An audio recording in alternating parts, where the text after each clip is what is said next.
Baik, saya akan bacakan dari Roma 11, keseluruhan pasal. Maka aku bertanya, adakah Allah mungkin telah menolak umatnya? Sekali-kali tidak, karena aku sendiri pun orang Israel dari keturunan Abraham dari suku Benyamin. Allah tidak menolak umatnya yang dipilihnya. Ataukah kamu tidak tahu apa yang dikatakan kitab suci tentang Elia? Waktu ia mengadukan Israel kepada Allah, Tuhan, nabi-nabimu telah mereka bunuh. Mezbah-mezbahmu telah mereka runtuhkan. Hanya aku seorang dirilah yang masih hidup dan mereka ingin mencabut nyawaku. Tetapi bagaimanakah firman Allah kepadanya? Aku masih meninggalkan 7.000 orang bagiku yang tidak pernah sujud menyembah Baal. Demikian juga pada waktu ini ada tinggal suatu sisa menurut pilihan kasih karunia. Tetapi jika hal itu terjadi karena kasih karunia, maka bukan lagi karena perbuatan, sebab jika tidak demikian, maka kasih karunia itu bukan lagi kasih karunia. Jadi bagaimana? Israel tidak memperoleh apa yang dikejarnya, tetapi orang-orang yang terpilih telah memperolehnya. Dan orang-orang yang lain telah tegar hatinya. Seperti ada tertulis, Allah membuat mereka tidur nyenyak, memberikan mata untuk tidak melihat, dan telinga untuk tidak mendengar, sampai kepada hari sekarang ini. Dan Daud berkata, biarlah jamuan mereka menjadi jerat dan perangkap, penyesatan dan pembalasan bagi mereka. Dan biarlah mata mereka menjadi gelap, sehingga mereka tidak melihat. Dan buatlah punggung mereka terus-menerus membungkuk. Maka aku bertanya, adakah mereka tersandung dan harus jatuh? Sekali-kali tidak. Tetapi oleh pelanggaran mereka, keselamatan telah sampai kepada bangsa-bangsa lain, supaya mereka cemburu. Sebab jika pelanggaran mereka berarti kekayaan bagi dunia, dan kekurangan mereka kekayaan bagi bangsa-bangsa lain, terlebih-lebih lagi kesempurnaan mereka.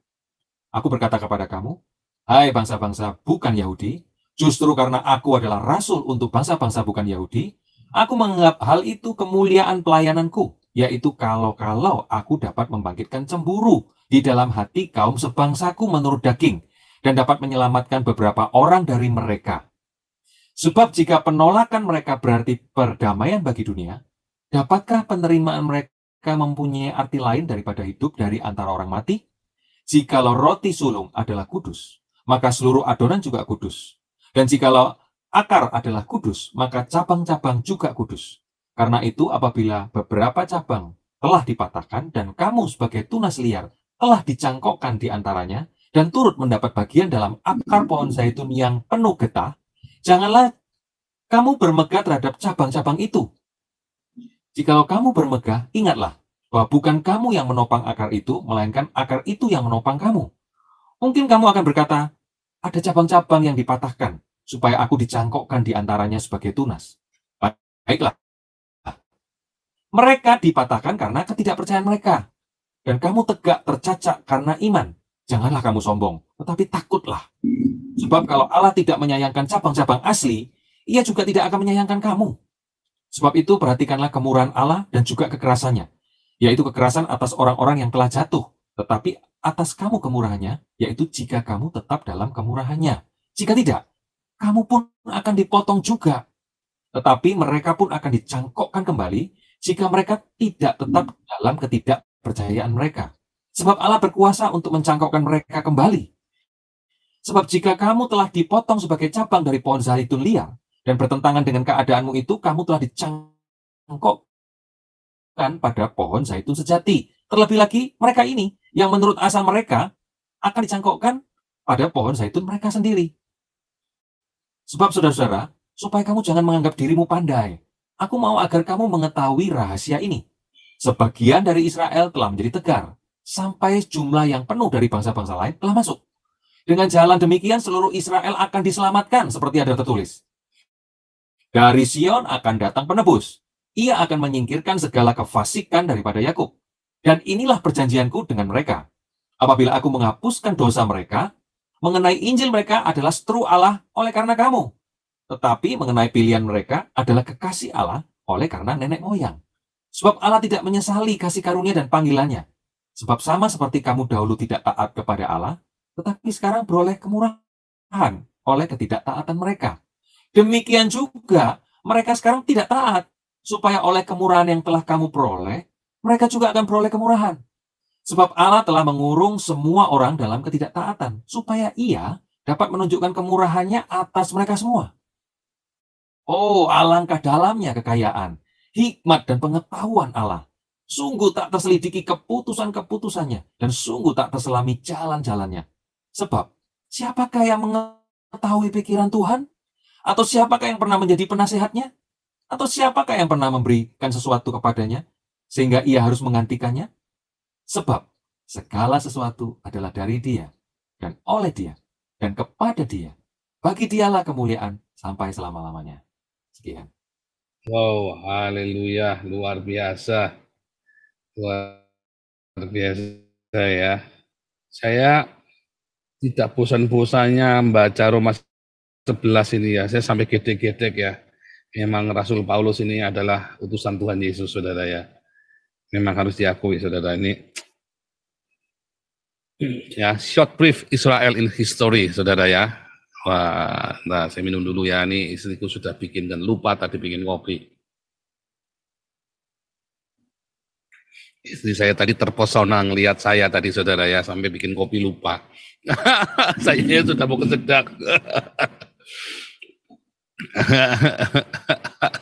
Oke, terima kasih Argus Arka ya. Wah, juga Hanate ya, Hanate. Terima kasih, God bless you. Oke, kita masuk ya. Short brief Israel in history. Ya, Joseph Paulsang, Dr. Joseph Paulsang ya. Dari saya kuliah Israel Jewish Study di Haifa University, saudara ya. Kenapa harus saya sebutkan supaya Anda tahu saya kompeten ya menerangkan ini kepada Anda ya. Nah, saya ada ini buku yang saya tulis, saudara ya. Khilafah terakhir Anda bisa dapat dari Shopee ya. Sebagian yang saya terangkan, saya bolak-balik semua yang kemarin itu sebagian-bagian udah spot-spot saya terangkan satu-satu ada di sini, saudara ya. Tentu saja banyak ya. Ini buku ini tipis cuma 180 halaman, tapi amat sangat padat ya. Istilah itu daging semua, nggak ada kulitnya, nggak ada lemaknya, saudara ya, daging semua. Sehingga bahkan kalau Anda nggak suka sejarah, Anda baca tabelnya saja, saudara. Anda baca tabelnya saja, Anda akan terbelalak. Ya, betapa ya, the consist history of the Middle East ini benar-benar sudah direpresentasikan di sini, saudara ya. Nah, kalau Anda melihat bagaimana perjalanan Israel ini dan bagaimana bisa ada konflik yang terjadi seperti ini, ya Anda melihat dari Roma 11. Di Roma 11 tadi, ya ada beberapa yang mau saya garis bawahi, saudara ya. Kalau baca satu-satu nanti ini ya, kalau kita tafikan satu-satu panjang, saudara ya. Tapi ada beberapa hal. Nah, kita mulai. Satu, benarkah replacement teologi, saudara? Apakah replacement teologi?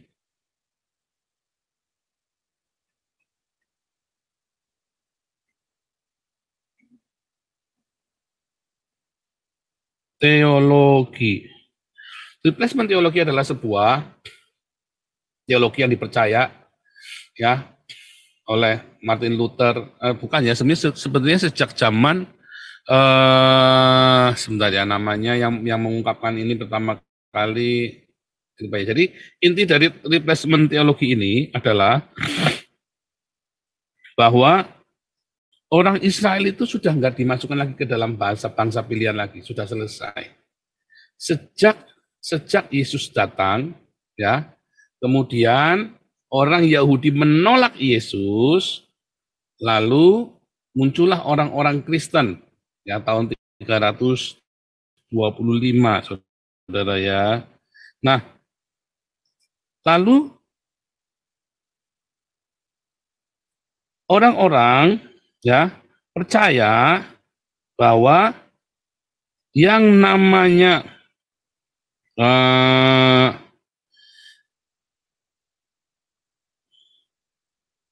Israel sudah tidak perlu dihitung lagi, tetapi Kristenlah yang menggantikan Israel, ya, atau namanya super sesationism, saudara ya, super sesationism.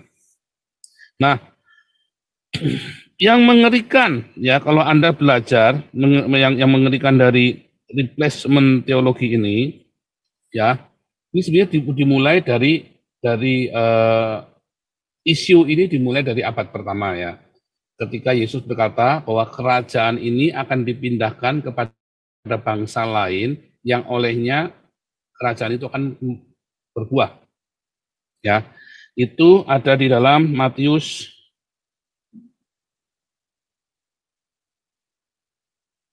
ya, kerajaan dipindahkan ke bangsa lain ya, lihat ya di dalam Anda baca di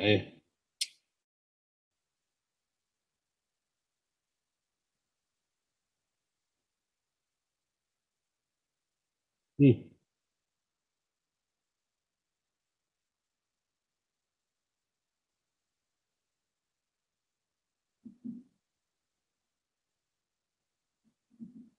ya.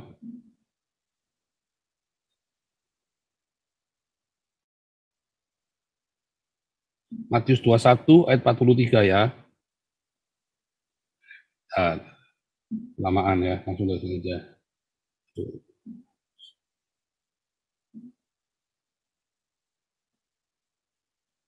Ini dasar dari ini ya.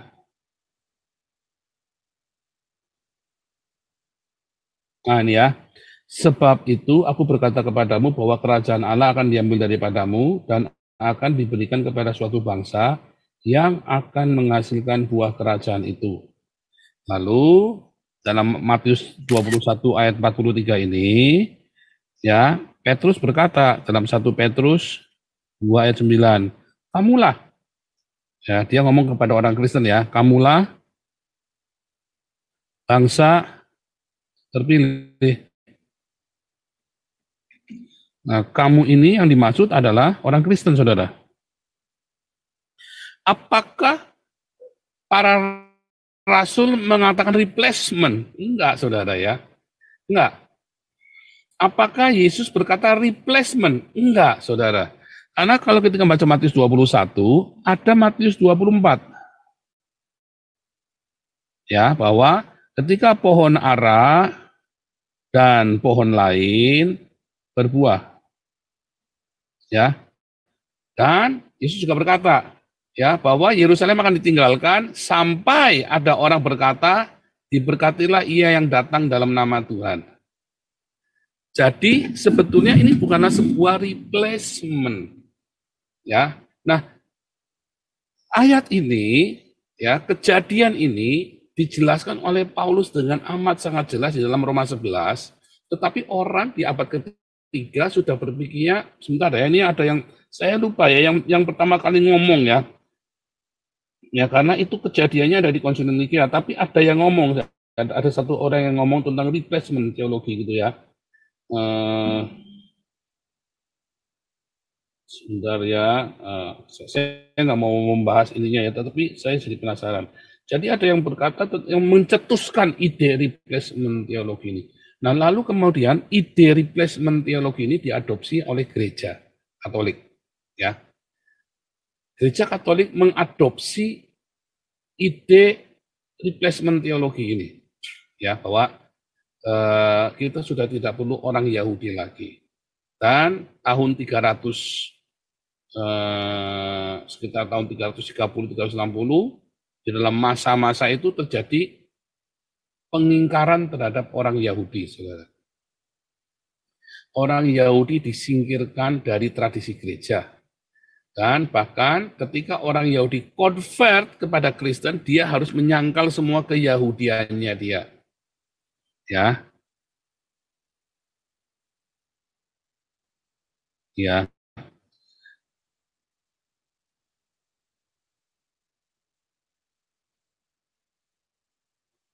Ada di dalam Jewish law ya, sebentar.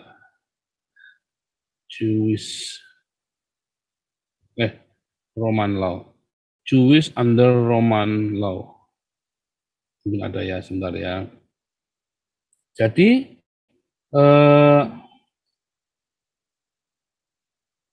sejak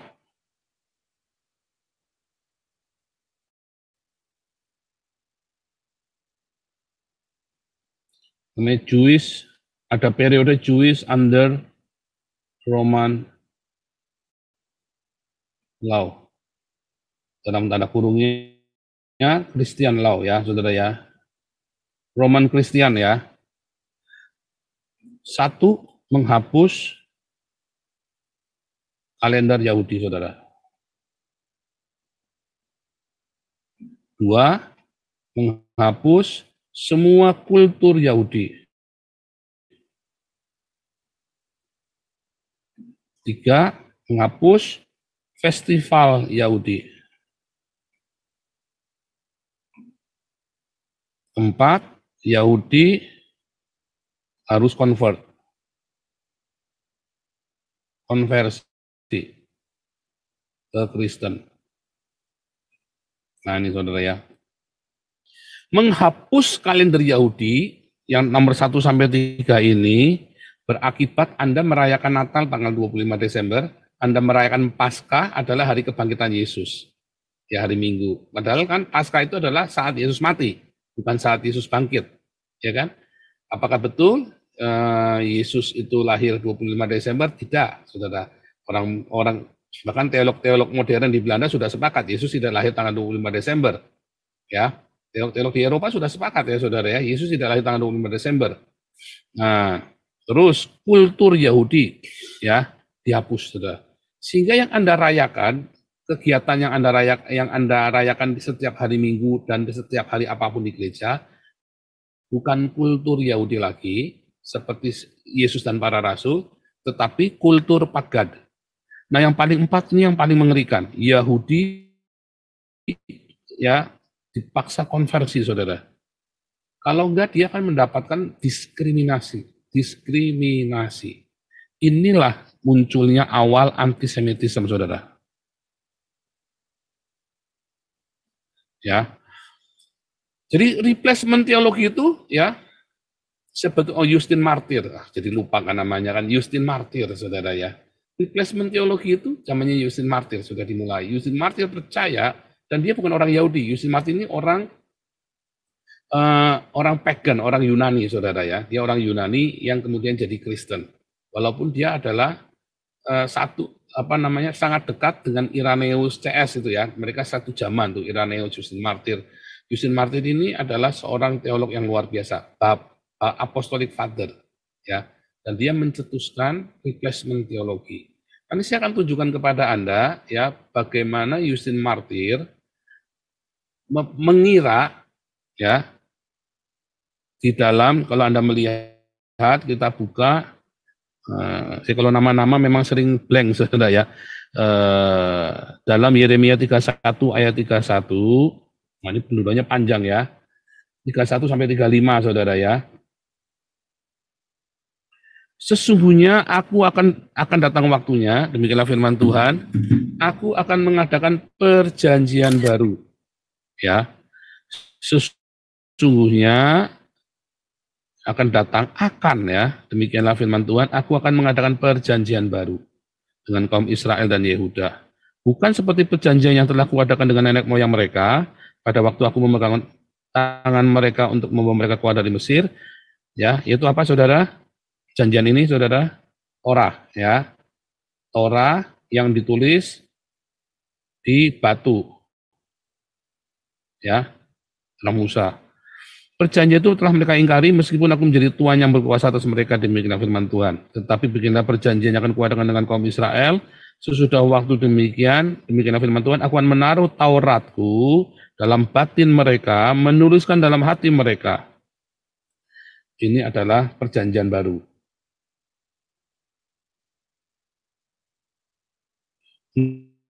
Nah, Justin Martyr, namanya Justin ya.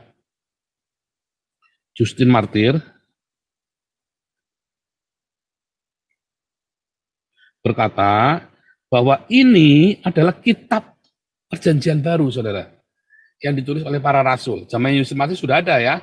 Matius, Markus, Lukas, Yohanes, sampai Wahyu itu sudah ada zaman Justin Martyr. Ini adalah kitab perjanjian baru, katanya Justin Martyr. Bukan perjanjian lama. Ini kan testamen, New Testament, ya. Disebut dengan New Testament, testamen. covenant ini adalah perjanjian yang lama, ini adalah yang baru, saudara. Nah, itu yang dipikir oleh, makanya disebut replacement teologi. Dan pelakunya adalah orang Kristen. Yang ini sudah nggak ada. Dan terjadi perdebatan-perdebatan antara Justin Martyr dengan Trifo, dengan Celsus, dengan segala macam ya. Banyak sekali perdebatan-perdebatan Justin Martyr ini. Dia adalah teolog, dia apologet pertama di era itu, saudara ya. Tetapi sebetulnya dia banyak sekali melakukan kesalahan dalam berapologet ya, saudara ya. Jadi dari dasar Yeremia 31 ayat 31 sampai 35 sampai 33 ini, bahwa perjanjian baru adalah kitab perjanjian baru. Dari situlah kesalahannya, saudara ya. Lalu kemudian diadopsi dengan amat sangat oleh gereja Katolik dan gereja Reform. Dari mulai Martin Luther bahkan Calvinis, saudara. Nah, itu ya, tik. Terjadilah semangat antisemitisme, apalagi kemudian orang Yahudi membuat sebuah satir, sebuah cerita satir bernama Toledot Yesu, ya. Namanya Toledot Yesu, saudara ya, karena kita klik dulu ya. Lalu namanya Justin Martyr tadi ya. Lalu ada namanya Toledot Yesu. Siapa yang nulis nggak pernah ada yang tahu, saudara.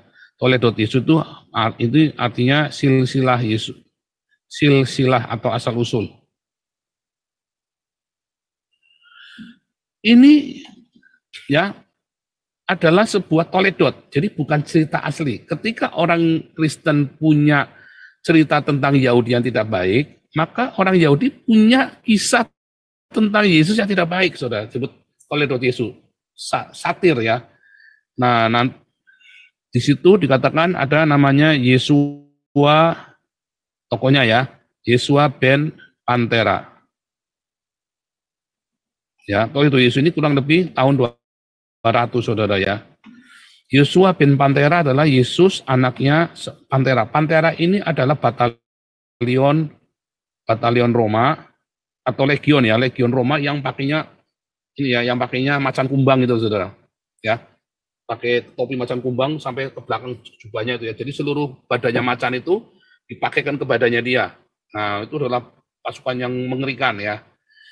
Nah, dikatakan bahwa Yesus itu, ibunya Yesua ini diperkosa oleh Pantera, lalu lahirlah namanya Yesua bin Pantera, Yesua Pantera. Apakah Yesua Pantera ini adalah Yesus Kristus, anak Maria, anak Yusuf? Ternyata bukan, nggak nyambung ceritanya, saudara. Karena memang ini adalah toledot. Jadi nggak nyambung ceritanya. Nanti kalau Anda lihat, ceritanya beda banget sama yang di Perjanjian Baru. Yesua Pantera juga punya kisah yang berbeda. Tapi kita nggak mau cerita itu ya. Tapi saya katakan bahwa gara-gara ini muncullah Talmud Gittin juga ya. Gittin ini adalah sebuah kebencian ya. Kebencian kepada katanya yang nulis justru bukan orang Yahudi sendiri.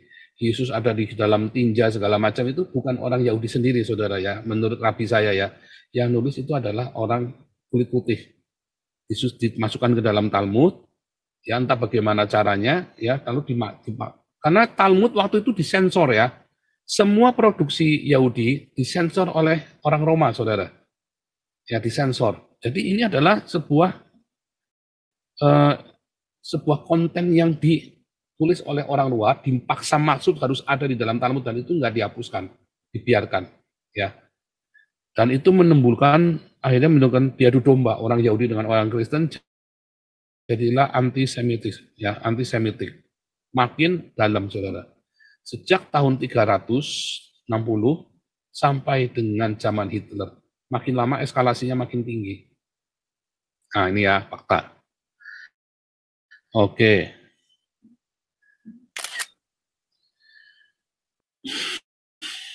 Nah, sekarang kita lihat, kita ulangi lagi ya.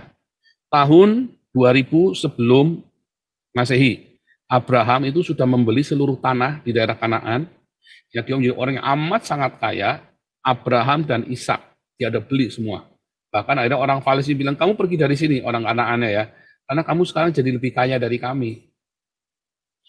Ya, tapi ada dibeli semua ya. Nah, akhirnya kuburannya Sarah pun dibeli sama Abraham. Jangan kasih aja, kamu tunjuk saja. Enggak, saya harus beli. Maka Abraham beli. Ya, beli ya, itu ada ditulis dalam kitab Kejadian. Tahun 1876, ini tahunnya tepat, saudara ya, sebelum Masehi. Yakub dan anak-anaknya pergi ke Mesir karena ada kelaparan yang luar biasa di tanah Kanaan. Tahun 1446, ya, maka terjadi eksodus, yaitu kira-kira 400 tahun kemudian. 430 tahun kemudian, Musa memimpin orang Israel keluar dari Mesir pergi ke Sinai. Ya, Sinai-nya itu bukan Sinai Peninsula, tapi Sinai yang di tanah Arab ya. Itu yang benar. Sinai yang benar ada dalam buku saya juga ya.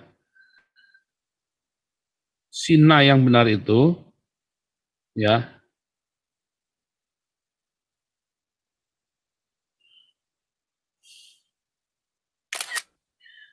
Ini selama ini kita bilang Sinai di sini ya. Salah. Yang benar Sinai itu ada di sini ya saudara ya. Ini baru benar. Ya, jadi orang Israel pergi dari sini dari Goshen ya, dia pergi kemari, lalu di Pihahirot ini ya, di penyeberangan. Ini adalah selat paling pendek ya, paling sempit, sehingga dia bisa nyebrang. Lalu dia kumpul di sini. Inilah orang Israel, inilah Sinai sini. Ya, itulah Sinai. Itu Sinai yang benar ya. Nah, tahun 1406, setelah 40 tahun di Sinai, mereka pergi masuk ke Yeriko, tanah Kanaan. Ya, tahun 966 didirikanlah Solomon Temple ya. Tahun 100 tahun kemudian, kurang lebih ya, tahun 900-an ya, ini saya lupa tulis. Israel terpecah jadi dua bagian, Israel Utara dan Israel Selatan. Israel Utara namanya Samaria, Israel Selatan namanya Yerusalem, Yehuda ya. Lalu tahun 722, Israel Utara jatuh ke tangan Salmaneser, saudara ya. Ke tangan Tiglat-Pileser, lalu Salmaneser, anaknya. Salmaneser lalu membawa semua orang-orang dari Babilonia, dari Kuta, dari Hamat, dari Sefarwain untuk menduduki daerah Israel Samaria. Lihat petanya.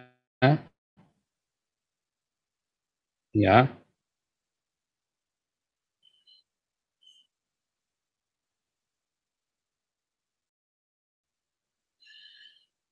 Ini Yehuda ya.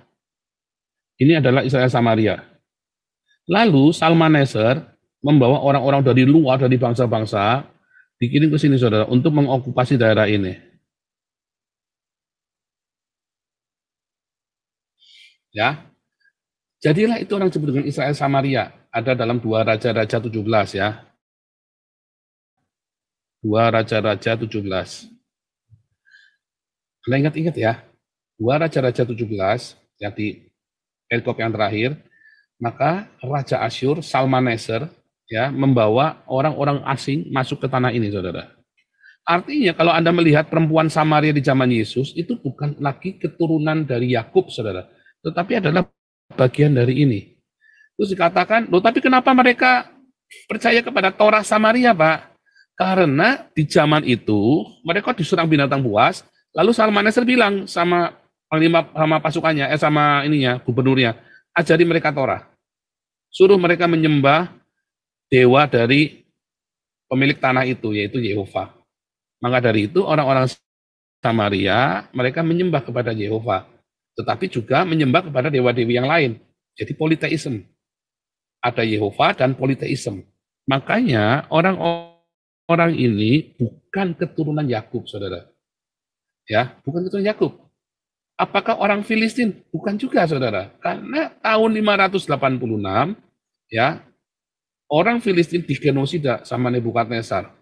Ini daerah ini digenosida sama Nebukadnezar, hilang orang Filistin. Maka orang Yehuda dikirim ke Babel, saudara. 70 tahun di Babel dipulangkan sama Raja Kores. Apakah orang Filistin pulang? Enggak, hilang. Mengapa? Karena mereka tercampur baur dengan dewa-dewa lain. Kenapa orang Yahuda tetap bisa berkumpul? Karena mereka satu, henotheism. Sekalipun ada banyak dewa-dewa di dunia, mereka hanya menyembah kepada Jehovah Elohim.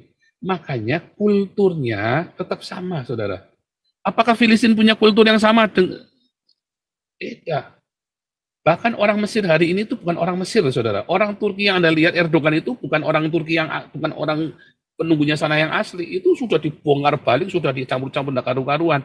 Apakah orang Yahudi ini orang asli, saudara? Karena mereka mempertahankan itu. Nah, balik lagi ya. Nah, 586 tadi ya, kejatuhan Yehuda dan orang Filistin dibuang, digenosida sama Nebukadnezar. Kenapa orang Yahudi nggak digenosida? Balik lagi, harusnya sudah digenosida, tetapi karena mereka punya satu kultur, satu dewa, ya maka mereka bisa dikembalikan oleh Raja Kores. 516 sebelum Masehi, orang Yahudi kembali ke Yerusalem sebagai provinsi Yudea di bawah Persian Empire, lalu membangun Bait Suci yang kedua tahun 480. 325 mereka di bawah imperialisme Yunani, saudara ya. Ini salah datanya. Sekitar tahun 27, saudara ya, sekitar tahun 30. Antara tahun 30 Masehi sampai tahun 50 sampai 30 Masehi, sebelum Masehi ya, itu pemerintahan Roma, saudara ya. Jadi selama 300 tahun mereka dikuasai oleh Yunani, saudara ya. Jadi Yunani pecah waktu Alexander mati, ya. Waktu Alexander itu mati, ya. Alexander mati jadi 4, ya, bisa jadi 4, yaitu Athena. Nah, kita lihat sini aja ya.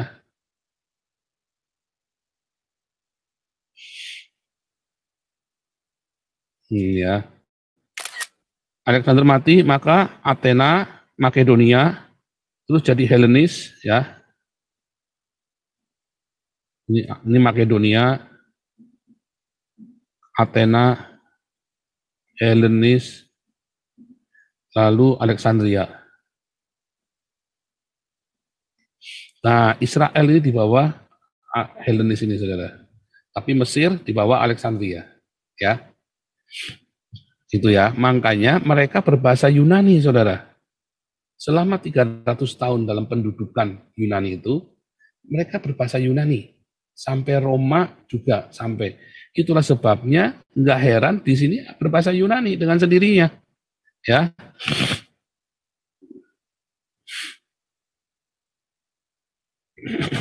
Terus di bawah Roma ya. Terus tahun 70 Yerusalem dihancurkan, Second Temple ya, Bait Suci yang kedua dihancurkan juga oleh Titus ya. 135 ada pemberontakan Bar Kokhba gagal. Lalu apa terjadi, saudara? Orang Yahudi tidak boleh masuk Yerusalem, bahkan diusir dari tanah Yudea. Tahun 200 Kaisar Hadrianus memberi nama Yudea itu dijadikan nama Palestina. Apakah ada negara Palestina sampai hari ini, saudara? Sampai dengan tahun 200 ini?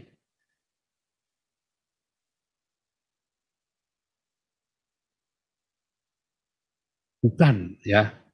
Ini bukan negara Palestina, saudara. Ya. Tetapi dikasih nama supaya orang nama Yudea ini, Yahudi ini hilang, lenyap aja tahun 200 itu. Karena hebat sekali pemberontakannya, bangsa kecil tapi ngototnya minta ampun, saudara ya. Sehingga Roma itu kewalahan. Tahun 325 ya, maka agama Kristen jadi agama negara. Tahun 336 sampai 3360 ada Christian law ya, Roman Christian law. Tidak boleh ada Jewish calendar, culture, festival, yang nggak boleh ada. Bahkan orang-orang Yahudi dipaksa untuk menjadi Kristen, dan disitulah mulai antisemitik, saudara ya. Diawali dengan cikal bakal Justin Martyr tadi ya, bahwa ada replacement teologi tadi ya. Nah, tahun 700 ada Yerusalem dikuasai sama Umayyah, Bani Umayyah, saudara ya. Khalifat Umayyah. Ya kan? Sebelumnya antara ini sebetulnya ya, Sebelumnya antara tahun 336 sampai dengan tahun 700 tadi ada namanya Sasanid, saudara. Ya, Sasanid kemudian kalah, Yerusalem dikuasai sama Umayyah. Kemudian setelah dikuasai Umayyah, tahun 735 bikin Masjidil Al-Aqsa, saudara. Ya, si Marwan itu ya.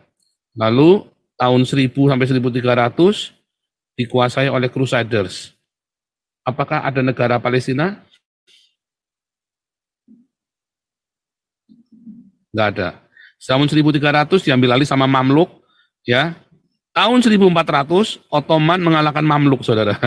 Ya, diambil sama Ottoman. Sejak itu dibawa Ottoman Turki. Tahun 1800 Napoleon mengalahkan Ottoman, saudara. Kemudian Inggris mengambil alih. Ya, Inggris sama Prancis sejak tahun 1800. Apakah ada negara Palestina? Nggak ada, saudara. Nggak ada. Ya. Orang Filistin tadi sudah 700 tahun, ya sudah 1000 tahun sebelumnya udah hilang, sudah lenyap, nggak ada. Tadi, dan ingat tadi ya, sama si penduduk yang ada di situ adalah penduduk dari bangsa-bangsa, bukan orang Palestina, bukan orang Filistin. Tahun 1917 ada perjanjian Balfour, ya. Lalu dibagi tahun 1947 dibagilah seperti ini, saudara ya. Tahun 1947 dibuatlah seperti ini. 1947 ya. Sebentar.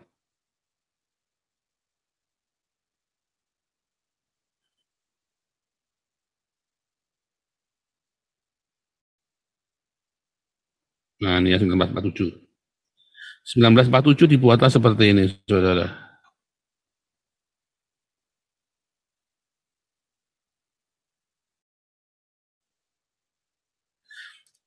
Golan punyanya Syria, West Bank punyanya Yordan, Gaza punyanya Mesir. Ya. Lalu Israel dikasih tanah yang di sini, saudara. Gitu ya. Baru tuh ya, baru ada tuh ya. Tahun 1947. Itu yang terjadi, saudara. Lalu orang-orang Arab nggak terima. Siapa yang nggak terima? Liga Arab. Liga Arab nggak terima, yaitu Arab, Mesir, Syria, ya, Arab Yordan, Kuwait, dan banyak negara. Apa Palestina ada? Nggak ada, saudara.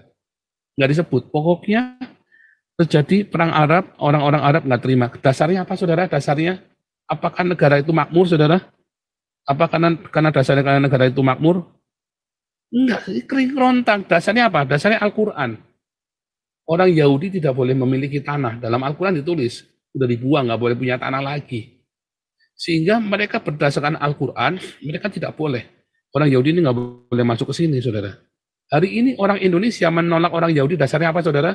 Al-Quran. Jangan ngomong enggak, Anda bohong berarti. Ya, dasarnya Al-Quran. Makanya mereka membela Hamas. Dasarnya Al-Quran. Buta, saudara. Pokoknya Al-Quran bilang begini. Ya, buta. Dasarnya Al-Quran itu tanah kering kerontang, nggak ada apa-apanya. Anda kalau pernah ke Israel, Anda tahu yang saya ngomong itu kering kerontang, nggak ada apa-apanya, saudara. Mau cari apa di sana? Minyak, nggak ada, saudara. Cari apa? Emas, nggak ada. Uranium, nggak ada, saudara. Papua itu jauh lebih makmur daripada Israel. Jadi dasar penolakan ini apa? Bahkan di dalam bukunya saya ini ya, ini ada buku yang menarik, saudara ya, buku yang bagus. Ini ya, saudara ya. Palestina, Monumentis Illustrata, saudara ya. Nah, dalam buku yang bagus ini dikatakan bahwa ini buku tua banget ya, buku tua banget, zaman kuno-kuno banget ya.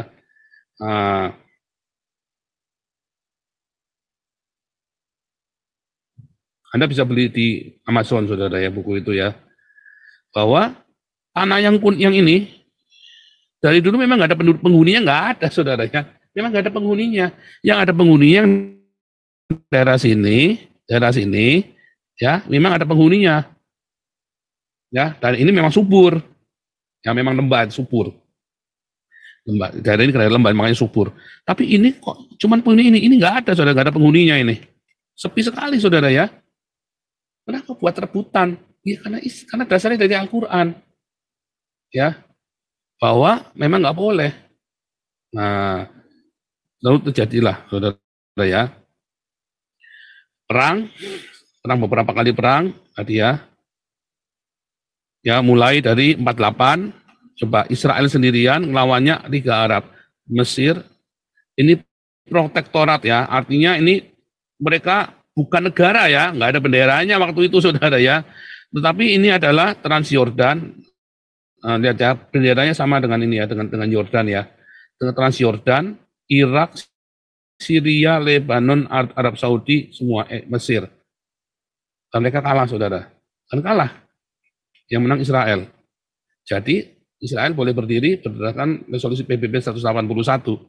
Lalu perang lagi saudara, tahun 67. Israel diserang, tahun 48 Israel diserang saudara ya. Sebentar ya. Israel diserang lagi ya. Lihat, lawannya Mesir, Syria, Yordan, Irak, Saudi Arabia, Kuwait, Lebanon, Pakistan. Israel sendirian. Apakah ada Amerika? Nggak ada. Apakah ada Palestina? Nggak ada, saudara. Tahun 73 perang lagi, saudara. Israel lawan Mesir, Syria, Saudi Arabia, Algeria, Yordan, Irak, Libya, Kuwait, Tunisia, Maroko, Kuba, Nord Korea. Apakah ada Palestina? Nggak ada. Ya, lihat ya semua ya. Lalu kemudian ada baru tahun 88 baru ada saudara negara. Kenapa bisa ada 88 bisa ada? Lihat ya, Independence Israel tadi ya. 1917 ini sudah kita bahas ya kan, bahwa Israel diserang. Israel punya hak berdasarkan ini karena beli saudara. Beli tanah. Aliyah itu Sionis ya. Itu bayar saudara. Israel itu bayar. Orang-orang di situ, penduduk asli di situ, orang Beduin, orang Dus, pokoknya semua tanah itu dibeli, dibayar. Sama namanya Rothschild, saudara ya. Rothschild. Dia bayar, saudara. Bahkan ketika beli dari Inggris, beli bayar, saudara. Ya, bayar. Tahu tahun 48 Arab ini nggak terima, saudara. Karena apa? Karena Al-Quran. Karena Islam melarang orang Yahudi punya tanah. Nggak boleh pulang. 63 perang lagi Arab yang nyerang. Tahun 73 Mesir yang nyerang saudara. Mesir dulu yang nyerang ya. Anda lihat nonton filmnya ini ya. Anda akan menikmati filmnya ini ya. Judulnya The Angel saudara ya. Anda menikmati ini, wah ini menarik sekali ya, The Angel. The Angel. Itu enggak ada ini ya, ada filmnya judulnya The Angel Egypt ya, The Angel Egypt Israel. Oh, The Angel. Ini cerita menantunya si Anwar Sadat ya saudara ya, menantunya Anwar Sadat ya. Ini bagus sekali film ini, Anda nonton, oh nggak ketemu ya. Ada di Netflix saudara ya, Anda nonton, itu bagus sekali film ini. Oh nggak ketemu ya. Nah, saya baru nonton kemarin saudara ya. Saya sudah nonton 3 kali film itu saudara ya. Saya tak detil-detilnya saya amatin saudara ya. Saya lihat tahun-tahunnya. Yang penting itu tahun-tahunnya saya amatin. Saya nontonnya bukan untuk hiburan, tetapi untuk yang apa yang saya lewatkan ya, psikologisnya, sosiologinya, politikalnya saat itu ya. Yang itu yang saya ambil ya, The Angel.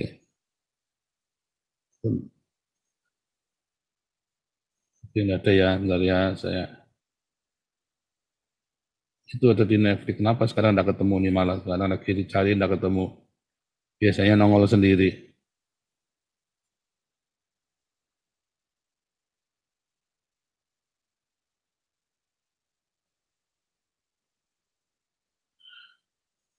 Nggak ada ya. Ya nanti ketemu sendiri ya, nanti nongol sendiri biasanya. Kalau yang The Spy ini, ya, Anda nonton film ini Ini film menjelang tahun 67, saudara, menjelang Yom Kippur, menjelang perang 6 hari itu ya. yang ini film The Spy ini Eli Cohen ya. Tapi kalau yang The Angel itu menjelang tahun 73 ya. Nah, nanti cari sendiri deh ya. Nah, saudara, jadi apa yang terjadi? Apakah ada negara Palestina? Enggak ada, saudara. Lalu mulai. Nah, ini saudara. Peace agreement Israel dengan Mesir. Israel kembali ke Sinai, mengembalikan Sinai Peninsula, ya. Lalu damai dengan Mesir. Tahun 88 Yordania nyerah, saudara ya. Baru mulailah PLO, saudara. Dimulai era PLO. Terus dia bilang, kan kamu berdiri sendiri aja deh, kecuali Holy Site, ya. Kayak Holy Site, apa namanya, Masjid Al-Aqsa, ya, dan pokoknya tempat-tempat suci itu dikuasai sama Yordan. Tetapi yang lainnya udahlah kasihkan ke Palestina. Baru ada namanya mau bikin negara Palestina. Tahun 94 bikin perdamaian dengan Yordan, saudara ya. Lalu 2020 bikin perdamaian dengan Arab. 2021 bikin perdamaian dengan semua negara-negara Afrika. Lalu di mana Palestinanya, saudara? Di mana ada menyinggung bikin negara Palestina? Nggak ada, saudara. Nggak ada bikin negara Palestina. Maka ketika ada terjadi ini, ya ini adalah anugerah, saudara, pemberian dari Israel. Ya, Israel itu mengikhlaskan. Seharusnya waktu perang tahun 67 ini sudah diambil alih. Ini sudah diambil alih, ini sudah diambil alih, ini sudah diambil alih. Bahkan sudah sampai ke Sinai tahun 67. Tahun 73 perang lagi masih menang. Baru tahun 79 ya, baru tahun 79 ini dikembalikan ini dikembalikan sama Sinai, ya. Tapi akhirnya Gaza dilepas, ini dilepas, ini enggak, ini masih tetap punya Israel sampai hari ini, enggak ada negara Sinai. Saudara, saya cerita sepanjang ini, saudara ya, saya mau tunjukkan kepada Anda Roma 11, ya, di Roma 11. Kita kembali ya. Menarik ya, saudara ya. Sebentar,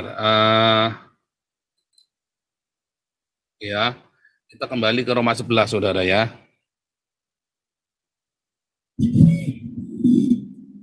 Adakah Allah mungkin menolak umatnya? Enggak. Ya, Allah tidak menolak umatnya. Apakah ada replacement teologi? Enggak, saudara. Kalau gitu Matius 21 tadi tentang bahwa kerajaan Allah akan dipindahkan, ceritanya gimana? Enggak ada hubungannya. Itu bukan replacement. Tetapi adalah sebuah penundaan, saudara. Sama seperti ketika dikatakan di dalam, nah ini ya. Nah, ini mau tak itu ya, nanti kita kembali ke sini ya. Nah, ini ya.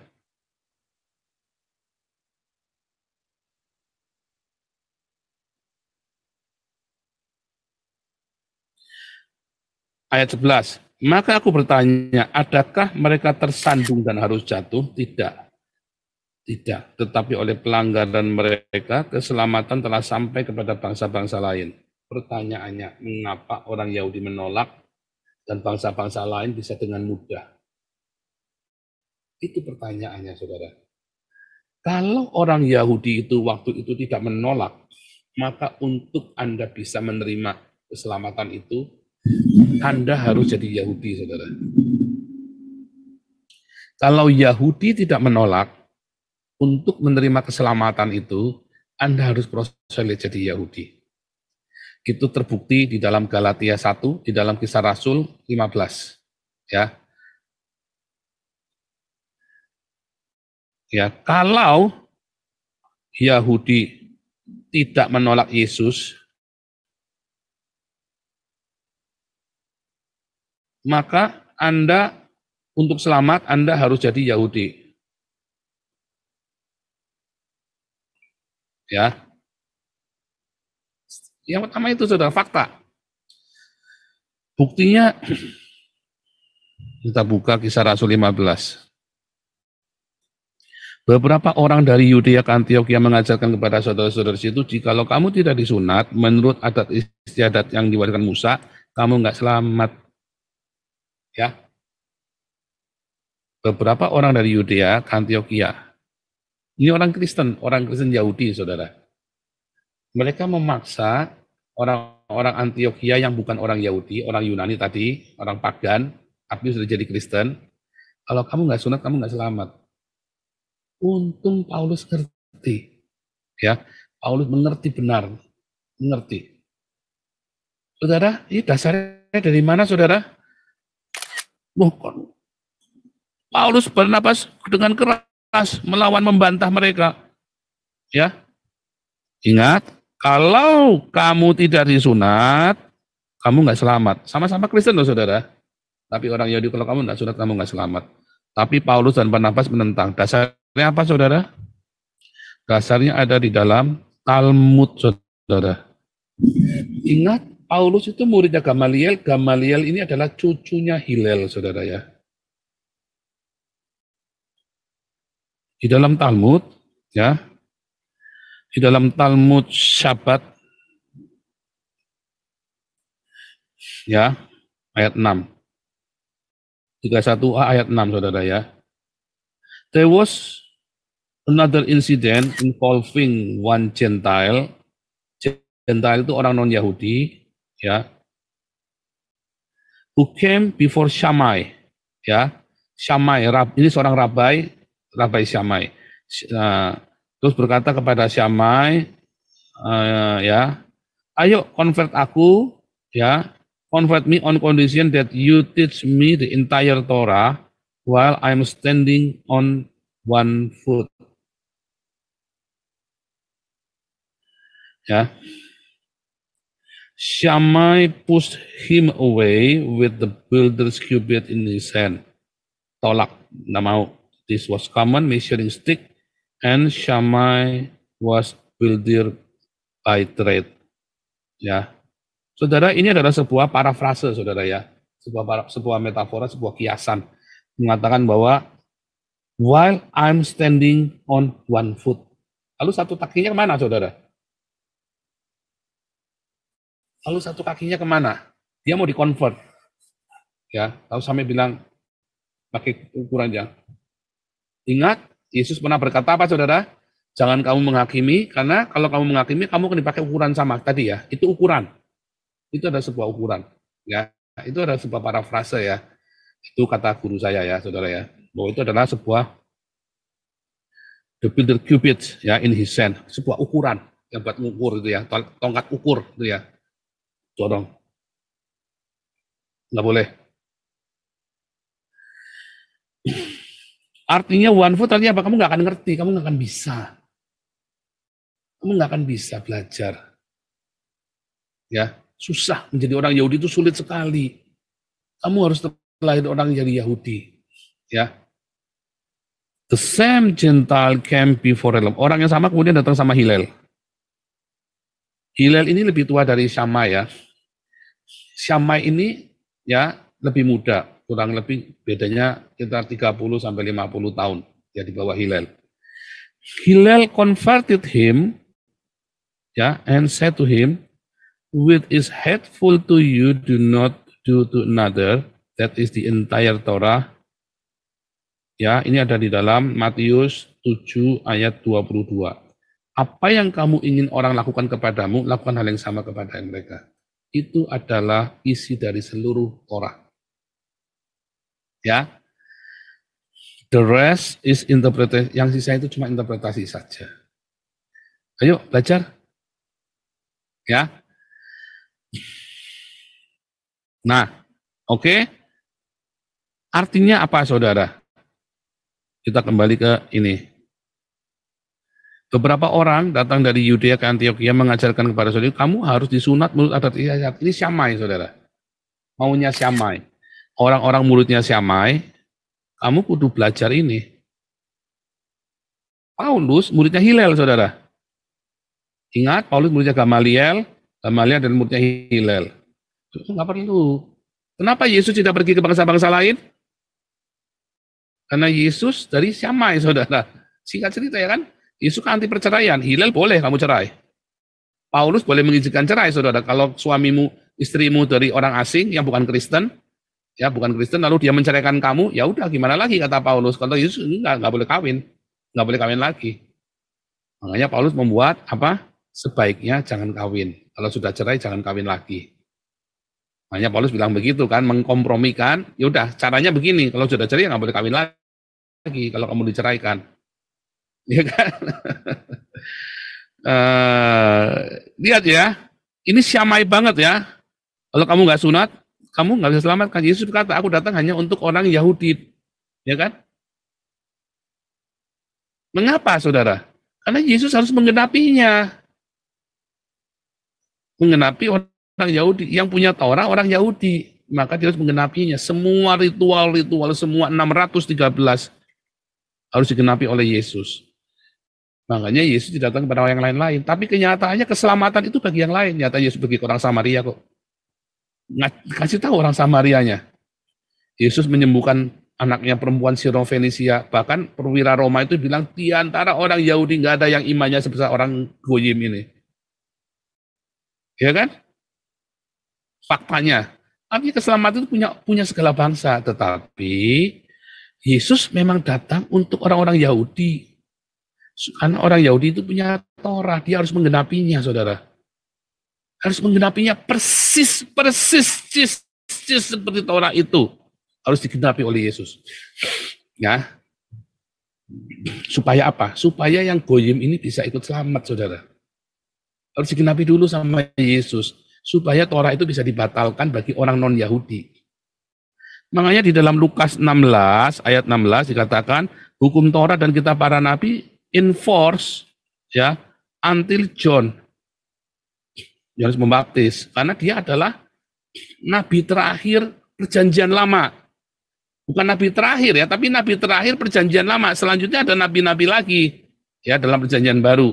Yohanes adalah nabi terakhir dalam perjanjian lama. Ya, yang mengajarkan Torah dan kitab para nabi, dan itu bagi orang Yahudi. Lalu setelah itu dalam Lukas 16 dikatakan orang-orang dari segala bangsa bergegas ya memasuki kerajaan Allah karena dibuka keselamatan itu. Lalu orang Yahudinya bagaimana? Nah, balik lagi, orang Yahudinya di Roma 11. Orang Yahudinya bilang apa, saudara? Nolak. Mengapa tolak? Supaya ya orang-orang pelanggaran mereka, keselamatan telah sampai kepada bangsa-bangsa lain. Supaya orang-orang bisa menerima keselamatan tanpa harus melakukan hukumnya orang Yahudi ini, saudara. Makanya orang-orang ini selamat, bisa selamat.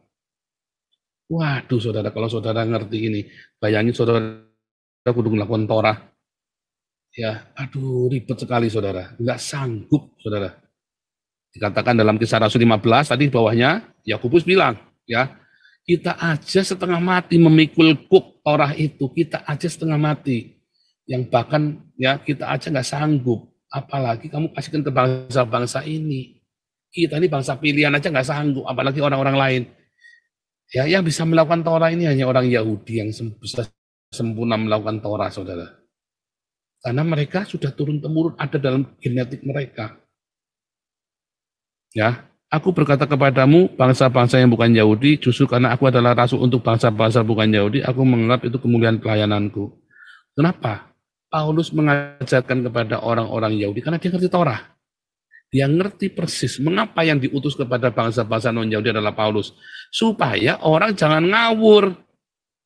Hari ini Anda mengatakan replacement teologi, nah itulah ngawur, saudara. Makanya Paulus yang disuruh, karena dia mengerti Torah. Bahwa apa inti dari Torah? Katanya, nah, Roma 13, saudara ya. Ayat 9. Ya kan? Karena firman jangan berzina, jangan membunuh, jangan mencuri, jangan mengirit. Firman lain manapun juga dalam perjanjian lama sudah tersimpul dalam firman ini. Kasihlah sesamamu sama seperti dirimu sendiri. Ya, sama dengan Hillel kan? Dia ngerti esensialnya. Dia muridnya Hillel. Hillel pernah ngomong tadi dalam Talmud Sabat tadi. Dia ngerti, saudara. Ya. Artinya, Torahnya itu kemudian menjadi dinulkan. Apa hilang? Nggak boleh. tapi dinulkan.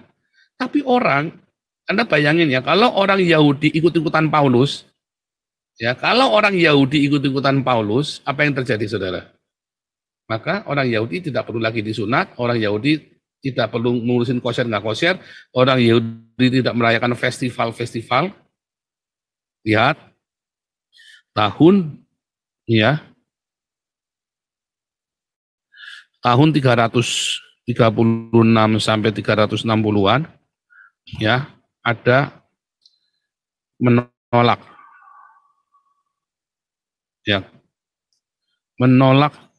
Yahudi, ya, kalendernya, kulturnya, festivalnya, tolak semua dari gereja. Anda merayakan Yesusnya 25 Desember, lalu orang Yahudinya ikutan ke sana, saudara. Kalau orang Yahudinya mau jadi Kristen, kalau tidak ada tadi Roma 11, ya, kalau gitu kita tidak perlu, ada dua ya, satu, orang Kristen, kalau tidak ada pembatalan, maka orang Kristen harus jadi Yahudi. Tapi kalau ada pembatalan, maka orang Yahudi harus convert, saudara. Seperti perintahnya ini. Harus meninggalkan keyahudiannya. Ya kan? Orang Kristen harus jadi Yahudi, atau orang Yahudi harus jadi Kristen. Ayo loh, saudara. Kalau orang Yahudi jadi Kristen, ya, apakah akan ada bangsa Israel, saudara, hari ini? Nggak ada. Filistin udah nggak ada. Apakah ada orang Ismail hari ini? Nggak ada, lenyap. Orang Mesir, apakah ada? Nggak ada, saudara. Itu bukan negara Mesir, itu bukan bangsa Mesir, itu udah orang-orang Arab, saudara. Itu orang-orang Arab ya, ditaruh semua ya. Apa seperti halnya kalau Andalusia itu ya, apakah itu orang Spanyol? Udah banyak orang-orang Arab ke sana, saudara. Orang Irak, apakah itu orang-orang Babilonia? Bukan, itu orang-orang Arab, semua campur-campur, tidak karu-karuan. Orang Turki, apakah itu orang-orang Hitit? Apakah itu orang-orang Jawa? Udah ganti semua, saudara, udah di-place semua. Tapi bagaimana dengan orang Yahudi? Nah, ya kan? Dia jaga itu Torahnya selama 2000 tahun, karena Roma 11 tadi, saudara.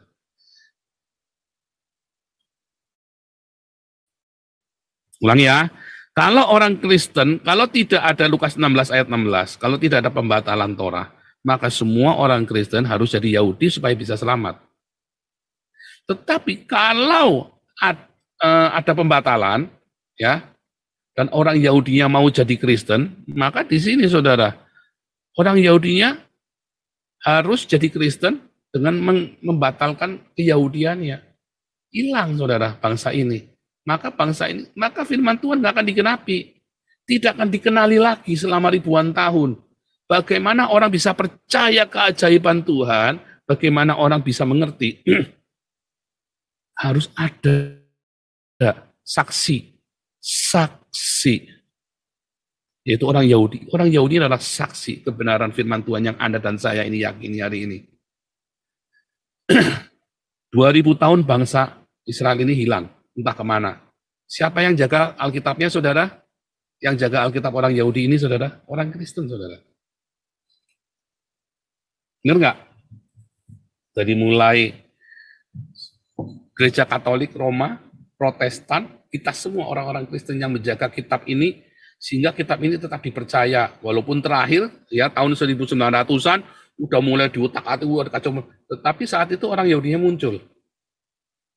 Ketika seluruh dunia menyangkal, tiba-tiba orang Yahudinya balik. Ting! 1700 tahun Alkitab ini dijaga. Bukti otentik. Orang Yahudinya udah hilang, saudara. Yang megang sertifikatnya siapa? Kita. Yang megang sertifikat tanahnya, orang Yahudi, kita. Ya dijaga sama orang Kristen. Tanpa sadar. Karena Roma 11 tadi, saudara. Karena orang-orang Yahudi tegar tengkuk dijaga supaya tanah itu saksi, makanya namanya saksi. Saksi kebenaran firman Tuhan dari zaman Adam sampai dengan zaman Musa, sampai dengan zaman Yesus. Orang Yahudi saksinya, saudara. Kemudian para rasul dan gereja hari ini adalah saksi. Nah, coba saudara ya, saksi. Ini saksi. Orang Yahudi adalah saksi dari Adam sampai ke Yesus.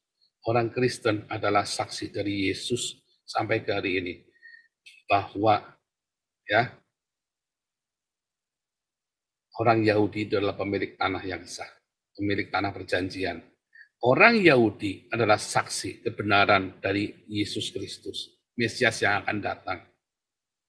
Ada Mesias akan datang, entah itu Yesus yang 25 Desember, apa kita nggak mau tahu. Pokoknya iya ada Mesias, ya itu Mesias itu tulis dalam menurut pengakuan orang Kristen bahwa Yesus adalah penggenapan perjanjian lama.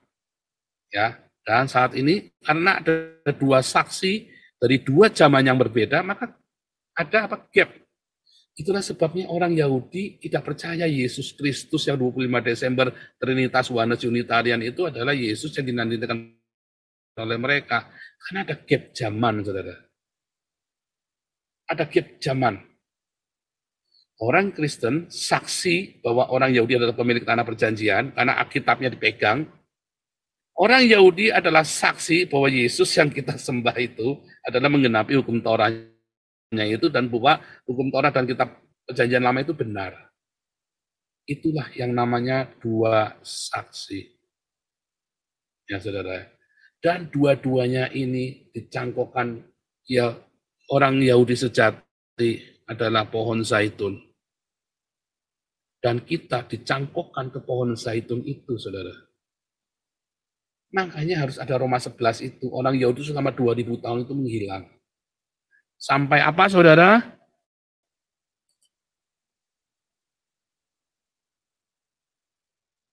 Lihat ya.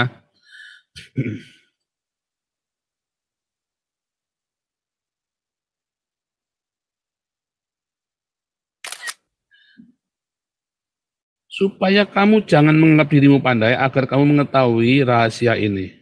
Sebagian Israel, sebagian ya, menjadi tegar sampai jumlah yang penuh dari bangsa-bangsa lain masuk.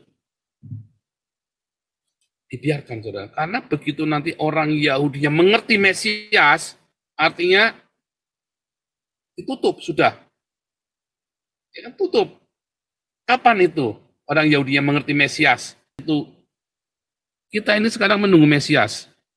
Yahudi dan Kristen menunggu Mesias. Bagi orang Yahudi, ini Mesias datang pertama kali. Bagi Kristen, ini adalah Mesias yang kedua. Yang datang kedua kali. Begitu Mesias ini datang, artinya kan, sebagian tegar, bukan. Ya, bukan, nggak ada Mesias yang pertama itu nggak ada. Nanti kita datang Mesiasnya nanti. Baru nanti akan datangnya. Sebagian tegar, tapi begitu nanti tes sepakat nih Mesiasnya nih sama nih, nanti udah nggak ada keselamatan lagi bagi tutup keselamatan itu, saudara. Ditutup. Artinya kalau Yesus datang, tutup sudah. Dengan kedatangan Yesus itu tutup. Karena orang Yahudi dengan kita akan sepakat bahwa inilah Mesias. Disitulah kita sepakat nanti. Disitulah orang Yahudi itu ya, dan kita disebut dua saksi. Ya kan? Saksi kan? Ajaib ya, saudara ya. Jadi bukan replacement teologi, tetapi kita dengan orang Yahudi saling menunggu penggenapan itu, saudara. Kita saling menunggu penggenapan firman Tuhan itu. Ya. Bentar ya.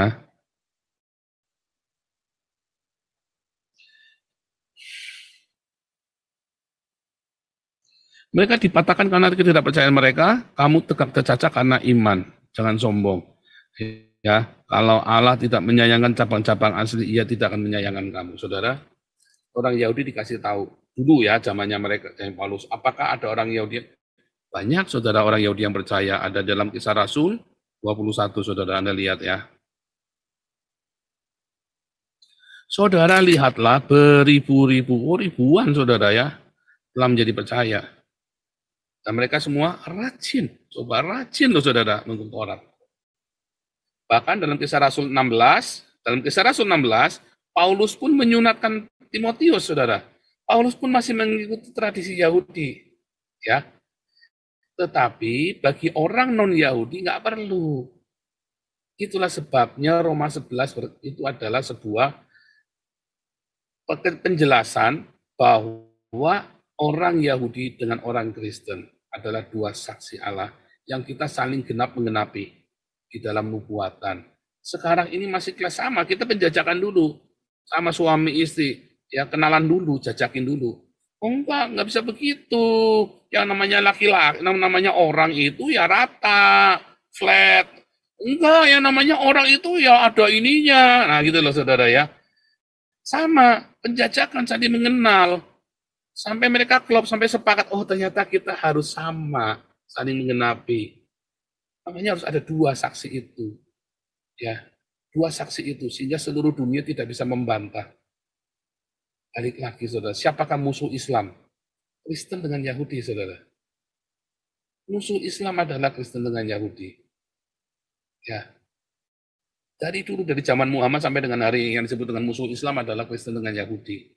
Jadi kita dengan Yahudi adalah dua saksi Allah, saudara ya. Makanya dikatakan di dalam Wahyu 11, ya, dikatakan apa? Aku akan memberi tugas kepada dua saksiku, bernubuat, berkabung 1260 hari lamanya, 3,5 tahun, saudara ya. Mereka adalah kedua pohon zaitun, kedua kaki dian yang berdiri di depan semua. Sama kan? Dengan Roma 11? Sama, saudara ya, dengan Roma 11. 3,5 tahun nanti antikristus itu datang, saudara ya. Akan datang di pintu Anda. Hati ya. Tetapi, saudara, sebelumnya akan didahului dengan masa damai. Sebelum ini terjadi, ada kuda putih, masa damai. Makanya orang Yahudi sekarang dihapuskan itu ya, orang Hamas itu ya. Karena yang menghalangi perdamaian itu adalah Islam. Siapa yang menghalangi perdamaian di Timur Tengah, saudara? Islam. Dasarnya apa? Ya Al-Quran. Singkirkan orang Yahudi. Sesungguhnya akhir zaman tidak akan terjadi, ya di dalam hadis ya, sampai semua orang Muslim membunuh orang Yahudi. Ya,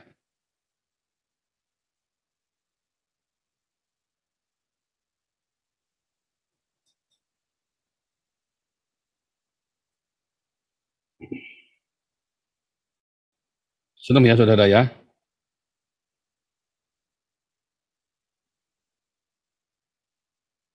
Yahudi, bunuh kafir. Masih simpen nggak saya ya?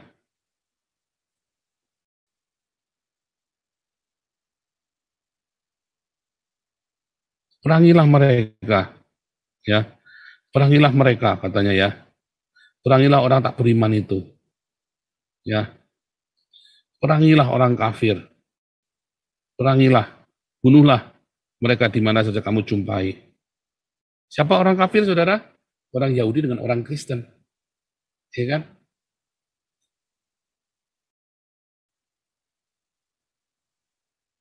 Mana nih? Ya. Bunuhlah.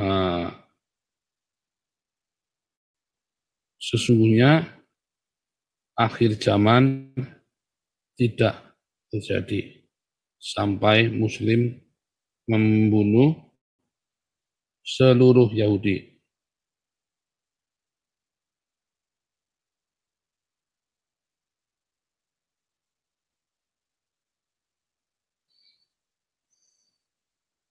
Ada namanya pohon Yahudi ya saudara ya. Ya, cepululoh. Dari Abu Hurairah radhiyallahu sesungguhnya lalu capululoh bersabda, kiamat tidak akan terjadi sehingga kaum muslimin memerangi Yahudi. Lalu kaum muslimin akan membunuh mereka sampai setiap orang Yahudi bersembunyi di balik batu dan pohon. Tetapi batu dan pohon itu berkata, wahai muslim, wahai hambalah, ada orang Yahudi di belakangku, marilah bunuhlah dia. Kecuali pohon karkat karena ia adalah pohon Yahudi, saudara. Ya, itulah pohon zaitun, saudara ya. Pohon zaitun, pohon Yahudi, pohon zaitun dengan pohon, ya kan? Orang Kristen kan? Katakan ya. Senang ya saudara ya?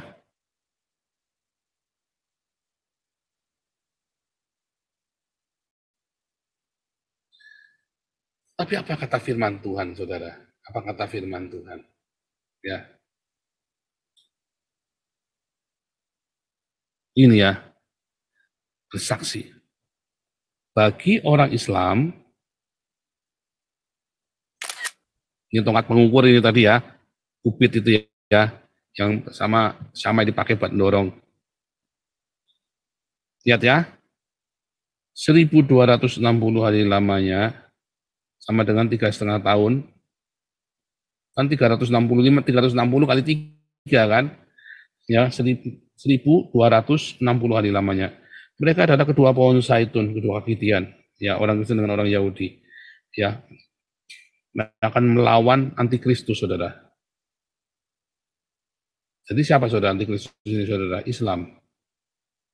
Ya kan, tadi kan, akhir zaman kan, perang antara Yahudi dengan Islam, Kristen dengan Islam, saudara. Itu akan terjadi. Tetapi ini akan didahului sebelum ini terjadi. Ya, akan terjadi apa, saudara? 1 Tesalonika. Apabila mereka semuanya damai dan aman, ya harus damai dan aman dulu terjadi, saudara. 1 Tesalonika 5 ayat 3. Apabila mereka mengatakan semuanya damai dan aman, tiba-tiba mereka ditimpa kebinasaan seperti seorang perempuan hamil ditimpa sakit bersalin, mereka pasti tidak akan luput. Ya. Kalau Anda baca teruskan, Anda tahu ini adalah antikristus yang akan datang ya.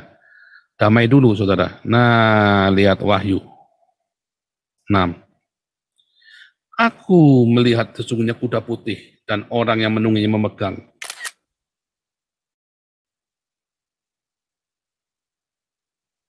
Sebuah panah. Ya. Tokso pelangi ya, saudara ya. Kepada yang dikadukan mahkota. Maju sebagai pemenang. Untuk merebut kemenangan. Harus menang dulu nih orang Yahudinya, saudara ya. Apa itu kuda putih? Masa damai tadi. 1 Tesalonika 5 ayat 3. Di mana ada tokso, ada pelangi, saudara. Apa yang terjadi ketika pelangi? Ingat akhir zaman itu cerita pelangi Nuh ya, saudara ya. Sama seperti zaman Nuh, kata Tuhan Yesus kan. Jadi Anda kudu merujuk, tafsirnya ini adalah tafsirnya zaman Nuh.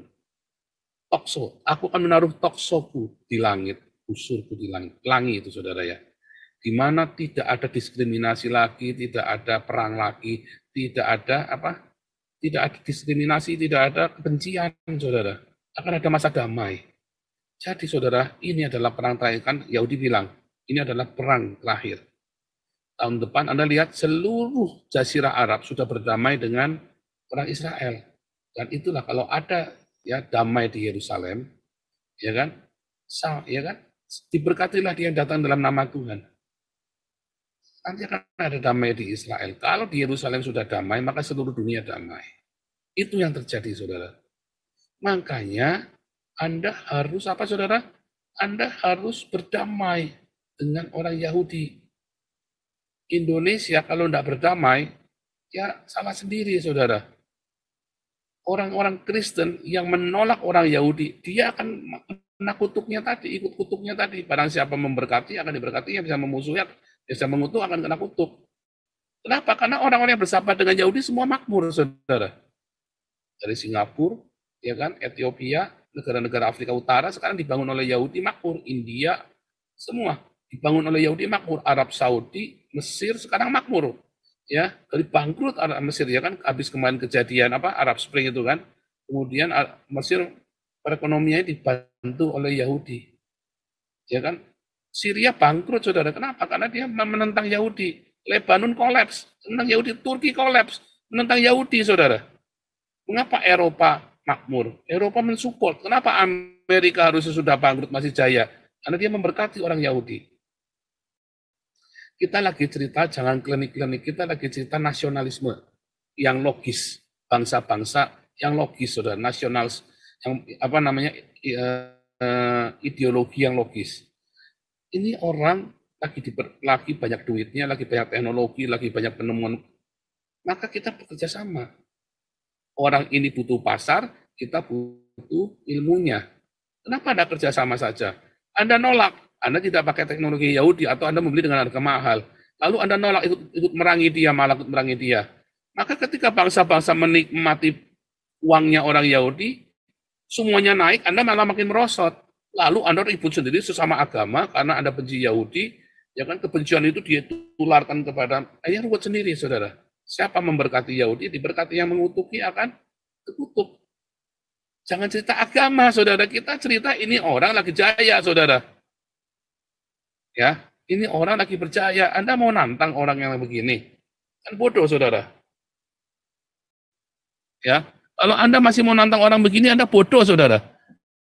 Kita cerita yang logis, kita cerita yang masuk akal, saudara ya. Oke. Wah, ini kelamaan ya. Sedikit lagi, saudara ya. Sedikit lagi ya, sedikit lagi. Saya lupa kalau kita sudah bedanya 6 jam ya, saudara ya. Luar biasa, yang di Zoom ada 121 ya sekarang ya. Ya. Begitu, saudara ya. Itulah logikanya. Dan bagaimana Anda mempersiapkan masa-masa damai ini, berdamai, Anda berdiakonia. Karena ini adalah kerajaan damai. Ya, menghadirkan kerajaan Allah. Bagaimana Anda menghadirkan kerajaan Allah di muka bumi ini, saudara?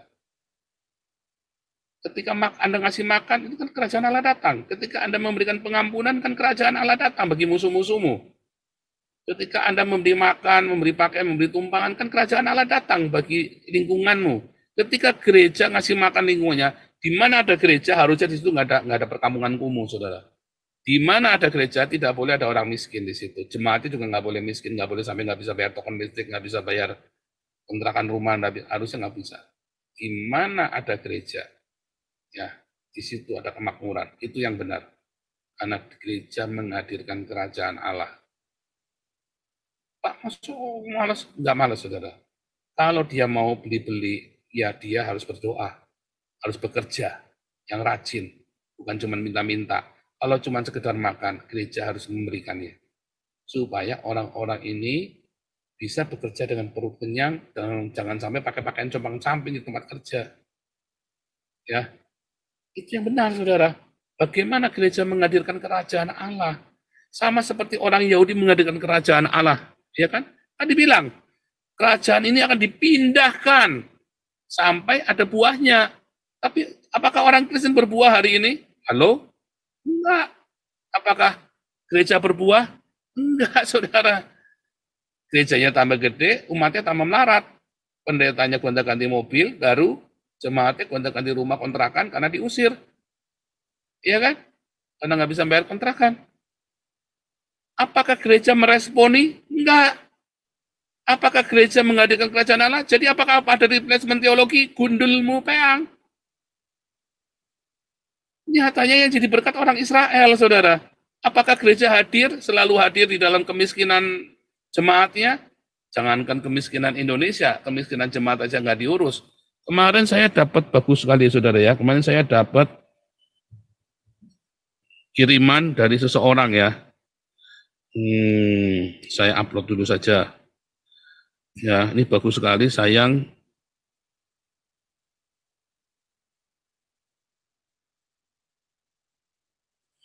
Ada nggak ya? Ada nih ya. Oke, bisa ya, bisa diupload cuma 5 menit ya. Terakhir, saudara ya, video terakhir ya. Video terakhir.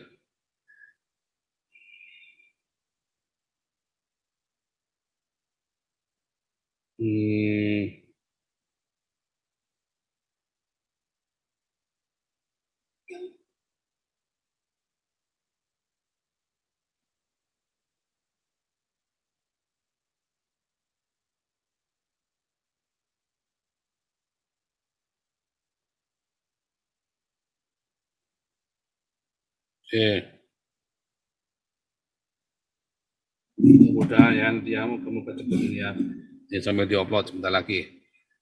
Jadi apakah gereja hadir di dalam penderitaan umatnya? Enggak, saudara. Apakah Anda hadir bagi istrimu, bagi suamimu, bagi anak-anakmu? Enggak, saudara. Anakmu lagi butuh kamu nemeni, kamu pergi ke konser.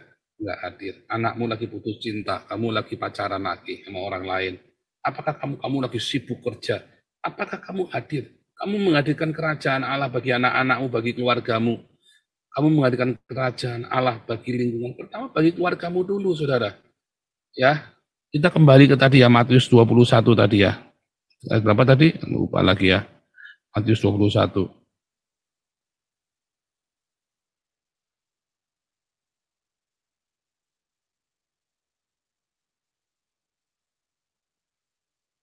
Ya, Matius 21:43. Kerajaan Allah akan diambil daripadamu dan akan diberikan kepada suatu bangsa yang akan menghasilkan buah kerajaan itu. Apakah gereja itu menghasilkan buah dari kerajaan itu? Buah gundul mupeang, saudara. Buah apa yang dihasilkan oleh gereja? Bagaimana dengan Yahudi? Buahnya jelas, saudara. Ethiopia dirawat sama orang Yahudi. Makmur, lebih makmur dari Indonesia, Ethiopia. Anda mau cerita apa, saudara, sekarang? Tentang orang Yahudi ini yang dikatakan replacement, nggak ada, saudara. Begitu Tuhan menjaga sehingga di dalam Roma 11 tadi, ya kita tunggu-tungguan. Sekarang lihat ya, dengan dimunculnya orang Yahudi, jadi kan sudah ada dua saksi kembali, pohon zaitun, tidak ya, dicangkokkan kembali dua-duanya kan, dua pohon zaitun ini, itulah dua saksi Allah. Tapi kita tinggal Yesus datang. Sebelum Yesus datang harus ada masa damai, ya, harus ada masa damai dulu, ya, harus ada masa damai, lalu ada kuda putih kan masa damai, lalu ada kuda merah, mengambil damai sejahtera. Berarti kan tadi kuda putih ada damai sejahtera, ya kan? Lihat ya, kuda putih, damai. Lalu kuda merah, ya, mengambil damai dari bumi dan mereka saling membunuh, ya kan? Ada damai lalu diambil damai itu lalu saling membunuh, ya kan? Kemudian ada kuda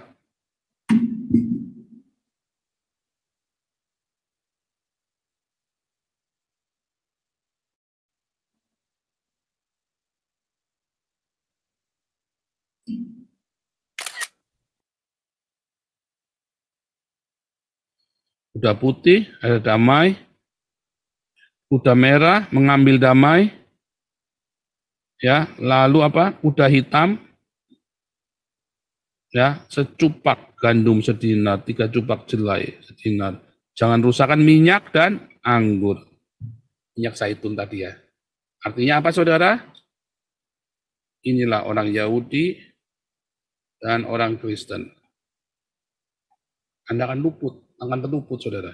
Kalau Anda benar-benar mengikuti apa? Hukum Tuhan. Bentar ya, ini kurang kecil nih.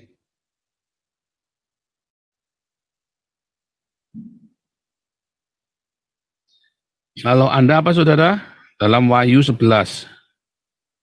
Wahyu 12. Kalau Anda memiliki hukum Tuhan, Torah, kesaksian Yesus, ya, perjanjian baru, ya kan? Apa, saudara? Perjanjian baru itu ternyata tadi Yeremia 31:31, Roh Kudus itu, saudara, yang ditulis di hati, ya kan? Perjanjian baruku akan kutulis di hati mereka. Torah ditulis di batu, ya, Roh Kudus ditulis di hati. Apa kata Hillel? Kasihlah Tuhan, kasihlah sesama. Ya kan? Itulah perjanjian baru yang sama dengan Torah yang ditulis di hati otomatis, saudara. Jadi inilah Yeremia 31, bukan Alkitab perjanjian baru, tapi orang Yahudi dengan orang Kristen akan sama-sama penuh dengan Roh Kudus. Ya. Saudara, gerakan Hasidic movement adalah gerakan cinta, saudara. Makanya orang Yahudi itu, saya bilang ya, dengan cinta. Dia mengajarkan cinta, anak kecil ya. Ya, kalau ditanya, kamu mengajarkan apa? Aku mengajarkan cinta kepada murid-muridku. Ya, mengajarkan cinta, saudara. Bagaimana dengan Anda? Agamamu mengajarkan apa? Kebencian. Bunuhlah orang Yahudi dimanapun berada, bunuhlah kafir, bunuh kafir, bunuh kafir, bunuh kafir. bunuh, bunuh, bunuh, bunuh, bunuh, bunuh, bunuh, bunuh, bunuh. Tetapi orang Yahudi enggak, saudara. Ajarkan cinta, kasih. Ya, orang Kristen ajarkan cinta, tetapi orang Kristen tidak melakukannya. Orang Yahudi melakukannya. Salahnya di mana, saudara? Nah, ya, oke, pas. Nah, jadi saudara ngerti tidak ada replacement teologi, dan kedua kita dengan orang Yahudi sebenarnya kita berdampingan, saling menggenapi. Ya, kita hidup rukun bersama, tidak ada perbedaan. Lalu mengapa beda, Pak? Karena kamu orang Kristen bawa salib ke Israel. Apa akibatnya kalau kamu bawa salib ke Israel? Orang Yahudinya kaget, trauma. Kenapa trauma, saudara? Karena gara-gara salib dan Trinitas itu, orang Yahudi dibunuh, saudara. Gara-gara salib dan Trinitas, orang Yahudi dibunuh, digantung, dibakar hidup-hidup. Makanya jangan bawa-bawa salib sama Trinitas, sama orang Yahudi. Jangan, ya.